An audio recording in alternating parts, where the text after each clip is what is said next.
Hello friends, तर मी माझ्या बाळासाठी इथे घरगुती आजीच्या पद्धतीनं मस्त असं काजळ बनवणार आहे. त्यासाठी मी इथे कॅस्टर ऑइल घेतलेला आहे, कापूस घेतलेला आहे, वेलची पावडर करून घेतलेली आहे आणि इथे पुडीमध्ये जसं ते शेपा आहे, एक पितळीची परात घेतलेली आहे, एक दिवा घेतलेला आहे, ज्यात आपण वात करणार आहोत आणि ग्लास घेतलेला आहे. तर ग्लास कशासाठी हे तुम्हाला पुढे कळेलच. तर सर्वप्रथम आपण ना इथे कापसाशी छान सोललेला वात तयार करून घेऊयात आणि ते हा शेपा आहे तो मी यामध्ये असं टाकून घेते, कारण त्याच्याने काजळ डोळ्यासाठी खूप चांगलं असतं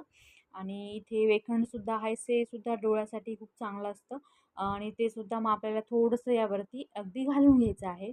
आणि बाळगुटीमध्ये सुद्धा बाळाला ते देता त्यानंतर त्याची आपल्याला एक छानशी अशी वात तयार करून घ्यायची आहे. आता हे रेडीमेड वाती भेटतात, पण हे टाकायचं असल्यामुळे आपल्याला अशी थोडीशी जाडसरच वात इथे तयार करून घ्यायची आहे आणि जसं की मी सांगितलं